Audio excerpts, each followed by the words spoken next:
తీరుకి ఆ రోజుల్లో మీరు మాట్లాడిన తీరుకి అసలు పొంతం లేదు. అప్పుడు మీరు వర్చువల్గా చెప్పాలంటే మీ కళ్ళు ఎక్కడో ఉండేవి. అప్పుడు చంద్రబాబు నాయుడిని కూడా ఎడాపెడా తిట్టేశారు. కొద్దిగా సీఎం అన్నారు. ఒకటి కాదు ఎన్ని తిట్టాలు అని తిట్టారు. ఇప్పుడు మమ్మల్ని తిట్టారు. అది సరే, అదంతా వదిలేయండి. అంటే నేను మీకు ఒక విషయం ఏమంటే కాదు నేను పూర్తి చేశాక మీరు చెప్పండి సార్. చెప్పండి. మీరేమి ప్రారంభంలోనే అంత పెద్ద ఉచ్చ దశ చూసిన వాళ్ళు కాదు. ఒక ఆర్థికంగా పెద్ద కంఫర్టబుల్ లైఫ్ కాదు మీది. మీరు ఎత్తుకుని కష్ట సుఖాలు చూసిన వాళ్ళే క్లియర్గా కదా. అట్లాంటప్పుడు మీకు అకస్మాత్తుగా సంపద వచ్చినప్పుడు కూడా వినయం కూడా వచ్చి ఉండాలి కదా. ఎందుకు వచ్చింది అసలు అది ఆ పరిస్థితి? అంటే ఎవరిని చూసుకుని ఆ గర్వం వచ్చింది? అసలు అంటే మనకు గర్వము అనేది కాదు సార్ జనరల్గా. అప్పుడు ఒక సందర్భం ఏమైందంటే ఇక్కడ మన హైదరాబాద్లో మన ఇంటి పైన జస్ట్ ఒక యంగ్స్టర్స్ అందరూ కూడా వచ్చేసి అంటే ఇట్లా తెలుగుదేశం కార్యకర్తలు అని చెప్పేసి అని బాగా దాడి చేయడం, కార్లన్నీ పగలగొట్టేయడం. అంతవరకు నేను ఒక్క మాట మాట్లాడలేదు.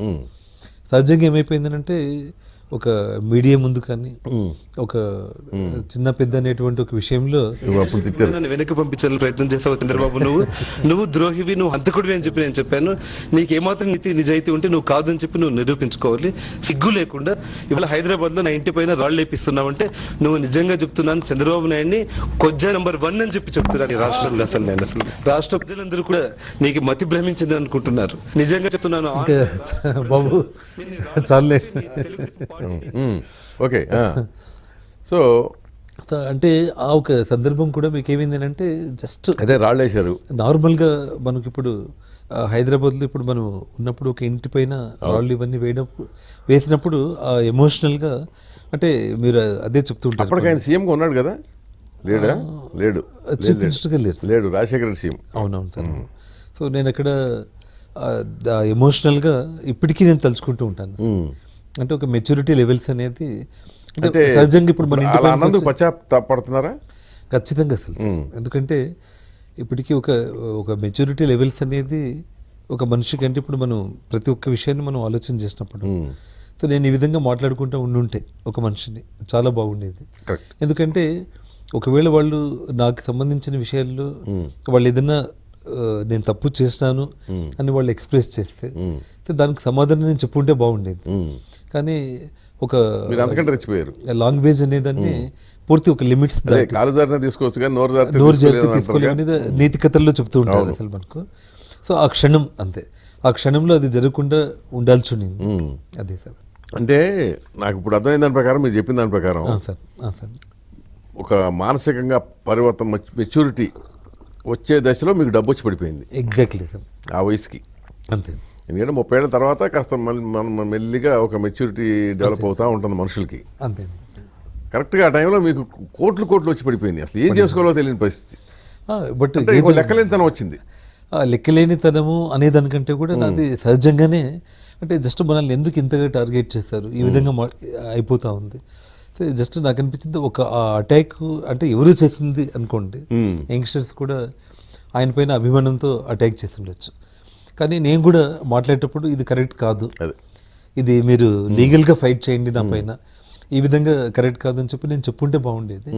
మీరు అన్నట్టుగా ఏమంటే జస్ట్ ఒక మితిమీరినటువంటి భాష పదాలు ఏమైతే వాడము, జస్ట్ ఆ పదాలు వాడిన తర్వాత ఆ క్షణం నుంచి నేను చాలా బాధపడ్డాను. నేను అంటే మనం అసలు ఇటువంటి పదాలు వాడుకుంటూ ఉండుంటే అసలు ఎంత బాగుండేది, ఎంత డిగ్నిఫైడ్గా ఉండేది అని నేను చాలా బాధపడ్డాను. ఇప్పుడు మిమ్మల్ని ఇట్లా అరెస్ట్ చేస్తారనే సంగతి ఎప్పుడు తెలిసింది మీకు? సార్ మీకు 2009లోనే సిబిఐ కేసు అయింది. తర్వాత 2011లో నన్ను అరెస్ట్ చేయడం జరిగింది. సో కాబట్టి మీకు ఆ 2 ఏళ్ల కాలంలో కూడా ఆ 2 ఏళ్ల కాలంలో సో మనల్ని కక్షగట్టారు. ఏ క్షణంలో ఏదైనా జరగచ్చు అని చెప్పేసి నేను మెంటల్గా నేను ప్రిపేర్డ్గా ఉన్నాను నేను. ఓకే. మీరు మీ ఇంట్లో వాళ్ళు? సో జస్ట్ వాళ్ళకు కూడా నేను భార్య పిల్లలకి అందరికీ కూడా ఇంకా మీకు ఒక మాట చెప్పాలంటే రేపు మార్నింగ్ అరెస్ట్ అవుతానంటే ఓకే ఇవాళ రేపు మార్నింగ్ అరెస్ట్ అవుతానంటే ముందు రోజే పిల్లలతో ఏ క్షణంలో అయినా కూడా ఏదైనా కూడా జరగచ్చు. కాకపోతే పిల్లలకి ఇద్దరికి చెప్పాను. సో మిమ్మల్ని నెగిటివ్గా అంటే వాళ్ళ ఎవరన్నా కూడా మీ ఇద్దరికి నేను చెప్పుకునే విషయం ఏమంటే నేను నా మనసాక్షికే కాదు కదా ఆన్ రికార్డు కూడా మనం కరెక్ట్గా ఉన్నాము. కాకపోతే మనం కరెక్ట్గా ఉన్నామా లేదా ఇవన్నీ కూడా కొంతకాలం తర్వాత కానీ నిర్ణయాలు కావు. కానీ ఇవన్నీ కూడా ఈరోజు ఈ పొలిటికల్ సిస్టంలో కక్షగట్టి ఏదైనా జరగచ్చు, దాన్ని ఫేస్ చేయడానికి నేను రెడీగా ఉన్నాను. సో మీరు కూడా స్కూల్కి వెళ్ళడం కానీ చదువుకోవడం కానీ ఎక్కడ మీరు ఏ పరిస్థితుల్లో కూడా డిస్టర్బ్ కాకూడదు. ఓకే, ఎట్టి పరిస్థితుల్లో మీరు డిస్టర్బ్ కాకూడదు అనే విషయమే నేను చెప్తూ వచ్చాను ఓకే, వాళ్ళకి. ఆ నైట్ ఆ నైటే సో మరో మార్నింగ్ మార్నింగ్ పొద్దున్న లేచినప్పటికి అరెస్ట్ చేశారు. చేస్తే పిల్లలకు కూడా, ఎందుకంటే ముందు రోజు నేను నైట్ మీకు 12 గంటల వరకు వాళ్ళతో తిరుగుతూ వాళ్ళిద్దరిని కూర్చోబెట్టుకొని ఇద్దరికి ఎక్కడ హర్ట్ అవ్వకుండా, ఎందుకంటే ఏ క్షణంలో కూడా జరగచ్చు అనేది నాకు బాగా ఇండికేషన్. ఓకే, అంటే ఎందుకంటే కేసు ఆల్రెడీ ఉంది. ఉంది దాకా మీకుండే సోర్సులు మీకుంటాయి ఆటోమేటిక్, సహజం అది ఏమన్నా. సో ఆ సందర్భంలో పిల్లలకి ఇద్దరికి కూడా వాళ్ళకి ధైర్యం చెప్పాను. ఓకే, సో మనం ఏ తప్పు చేయలేదు అనేది ఒక క్లారిటీ తెల్లవారుదాం వరకు అంతే. సో కాబట్టి మార్నింగ్ అరెస్ట్ అవుతూనే వాళ్ళు కూడా నార్మల్గానే పిల్లలు కూడా పెద్ద షాక్ అవ్వాలా వాళ్ళు ఎవరు జస్ట్, ఎందుకంటే నైటే చెప్పాను నేను, అదే నైటే చెప్పారు కదా, మీకు ఒక 10 hours బిఫోరే వాళ్ళతో మాట్లాడాను నేను. సో వాళ్ళకి పెద్దగా లక్ష్మణ్ వచ్చాడు కదా మిమ్మల్ని అరెస్ట్ చేయడానికి, అప్పుడు జేడి అవును ఏమన్నాడు మిమ్మల్ని అప్పుడు? జస్ట్ వాళ్ళు రావడము, జస్ట్ ఈ విధంగా మీరు వారెంట్ చూపించి మీరు సహకరించండి అని అంటే నేను జస్ట్ ఐఎమ్ వెయిటింగ్ అనే చెప్పాను నేను. ఓకే, అదే మాట అన్నారా? ఇదే మాట అన్నాను. జస్ట్ నేను ఏ క్షణానికైనా కూడా మీరు రావచ్చు అని చెప్పేసి అని ఇక్కడే నేను నా ఇంట్లోనే నేను ఉంటూ ఎదురు చూస్తున్నాను. వెళదాం పదండి అని చెప్పాను. టీ కాఫీలు ఏమి ఆఫర్ చేయలేదా?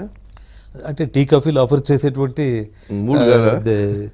సిచ్యుయేషన్ కాదు, అదే వాతావరణం కాదు, సిచ్యుయేషన్ కాదు. పాపం వాళ్ళకు కూడా ఏమంటే వాళ్ళు వచ్చిన వెంటనే మీరు మానసికంగా ప్రిపేర్ అయి ఉన్నారు కదా. మానసికంగా నేను ప్రిపేర్ అయి ఉన్నాను. జనరల్గా ఏంటంటే వ్యాపారులు ఎవరింటికి వచ్చినా మీరు వ్యాపారులు ప్లస్ పొలిటీషియన్. ఇంకోటి ఏమంటే ఆ సందర్భంలో మనము ఆ కాఫీలో టీలో ఆఫర్ చేసినా కూడా అది చూడడానికి కూడా వాళ్ళకి అది ఒక జోక్ లాగా వాళ్ళు ఏమనుకోవచ్చు, ఏమనుకుంటారు. కాబట్టి మనం జస్ట్ వాళ్ళ డ్యూటీ వాళ్ళు చేయాలి, వాళ్ళ పని వాళ్ళు చేయాలి. సో కాబట్టి ఎంతసేపు ఉన్నారు వాళ్ళు మీ ఇంట్లో అప్పుడు? సో నేను ఎక్కువ టైం తీసుకోలేదు, ఎందుకంటే మీకు తెలుసు అక్కడ ప్రజల్లో అమాయకుల కంటే వాళ్ళకి ఏం తెలియదు. అవును. సో తెలిసిన క్షణమే అనవసరంగా ఇష్యూస్ ఏది జరగకూడదు. కాబట్టి వాళ్ళు వచ్చిన ఒక 15 నిమిషాల్లో నేను బయలుదేరారు. జస్ట్ 15 minutes నేను ఫస్ట్ అంటే, ఎందుకంటే మనం పాస్ అయిపోయి ఏపీలోకి వచ్చేసేయాలి, ఇక్కడికి రాష్ట్రాన్ని దాటాలి, బార్డర్ దాటాలి అని చెప్పేసి అని ఒక జస్ట్ వాళ్ళు వచ్చిన వెంటనే మనకు కింద కాలు వచ్చిన వెంటనే నేను వాళ్ళతో మాట్లాడేసి 15 నిమిషాల కంటే కూడా నేను ఎక్కువ టైం తీసుకోలేను. ఓకే.